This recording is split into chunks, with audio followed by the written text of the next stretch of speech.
there. And so we've covered a lot of ground, and thank you. And but we have a few moments for some questions. The RCMP will be picking up our honoured guest at 8 p.m. precisely. So Tempus Fugit. What time is Mr. Martin's coming there? That sounds great. Public announcement, the RCMERP is picking up Mr. Martin. There you go. Thank you. The national security. So somebody has a question, feel free to yes, sir. Thank you, Ian.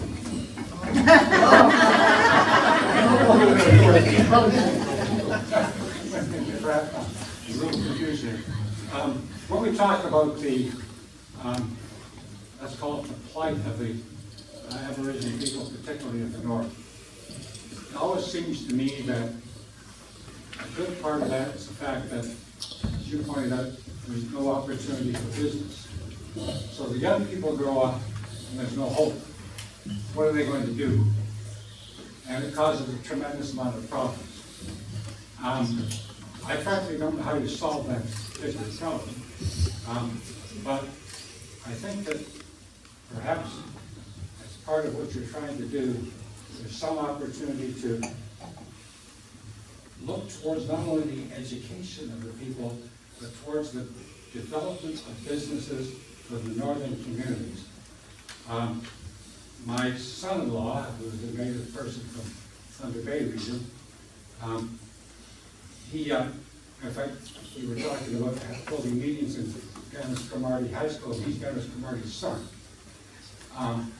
And he's dedicated his life to working with the native people. He's presently working with the native people at the Fort Worth Penitentiary. He's been educated. He has a business degree from Carleton University. But some of the young people like that, perhaps, some of those native people, might be of great interest and might be of great help to try and work towards developing some sort of business opportunities for these young people of the North. Because without that, what hope do they have?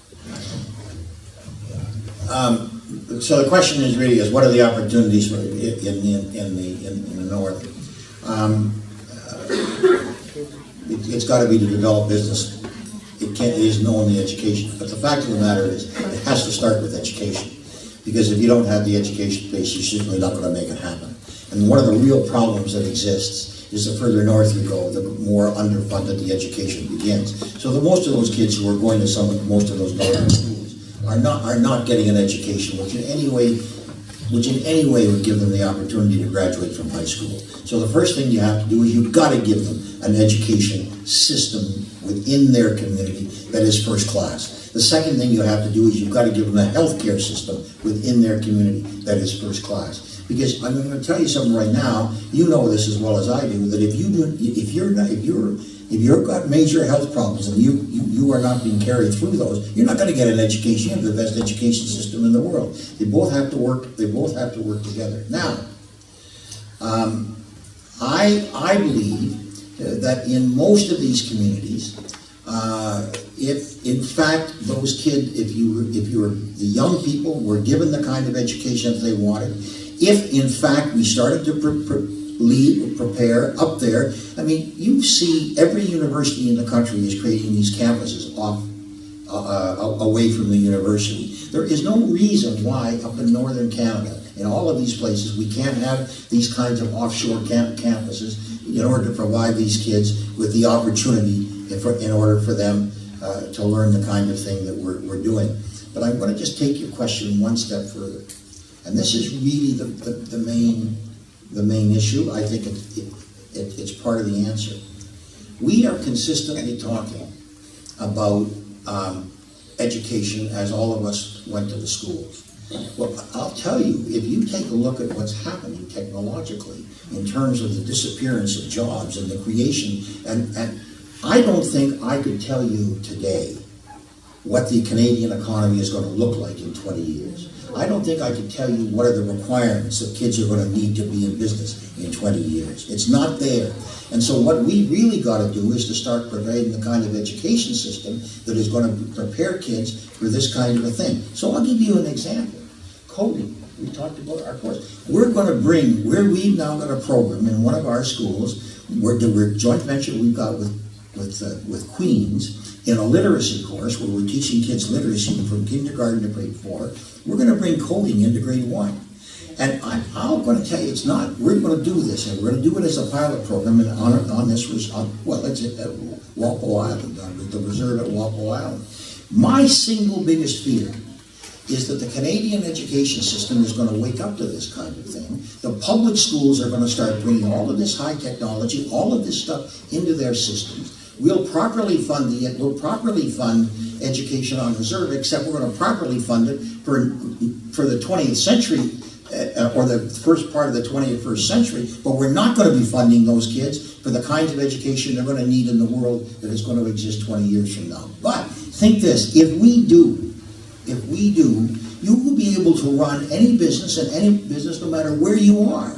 And the fact is that these communities, as long as they're livable communities, are going to be places where you can have businesses and where you can do it because of the newer technology. And the fact is that but we've got to give these kids technological understanding, and then we've got to be prepared to build the kinds of services that are going to face it. The fact of the matter is, most of those northern communities don't have decent connectivity, or the connectivity stops at the core of the door of the reserve. So your question is a very good one, but I believe that in terms of the modern economy, there is going to be plenty of opportunity for these communities to develop, as long as you create the underlying entrepreneurial base among the community. Ian, can I just very quickly piggyback?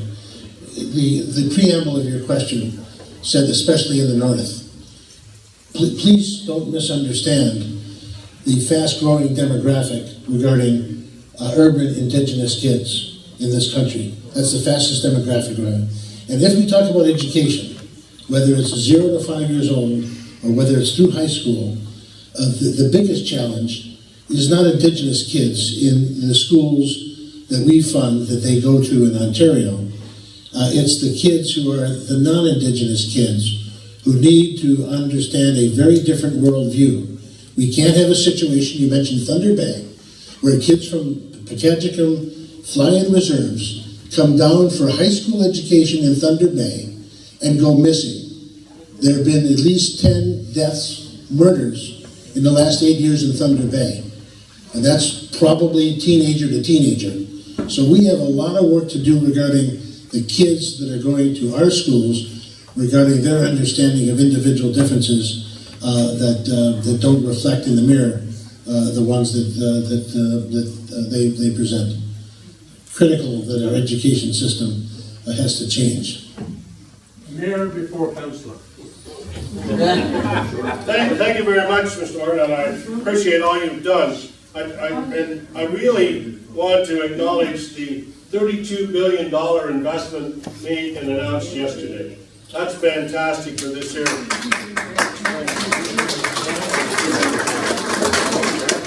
I would appreciate any comments as to how you see this being carried out and how it's going to reflect on our nation and being better able to stand on its own. I want to know, are you talking about the one that? Yes. The one that Chief Marco? No, military. $32 billion investment announced yesterday. Oh, in military. Right. No, okay. Well, I think that it is due. I think that it is due. I think the major issue is going to be his military procurement capacity, by the way. I think that's the single biggest issue. I know a little bit about naval procurement, and so I think that's where the issue is going to be, but I can't say that in terms of Canada's role within the G20 that I talked about, what the Minister of Defense announced the other day is going to be an essential part of it. You can't have a foreign policy unless you've got the capacity to enforce it. Councillor. First of all, Prime Minister, I'd just like to say that it's really a privilege and an honor to have you here this evening.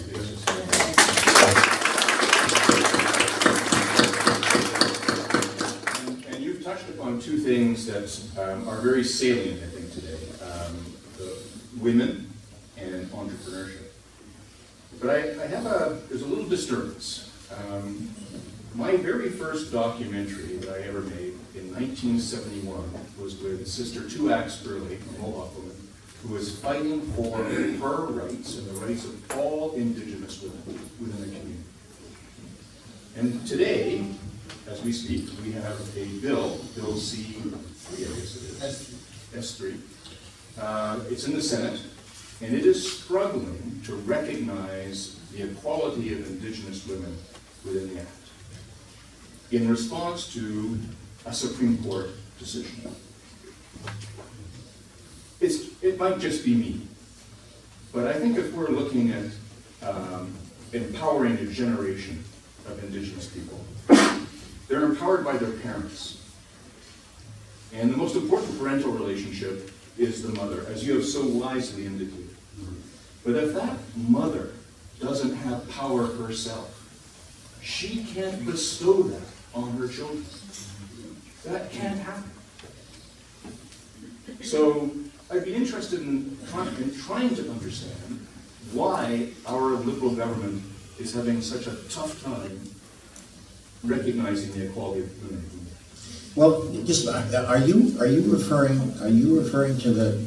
I'm not, because I want to make sure I get the right piece of legislation. Are you referring to the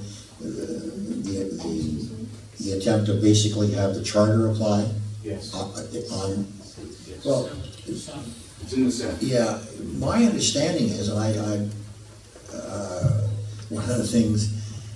Wow, that's really good. Is I don't have to know everything.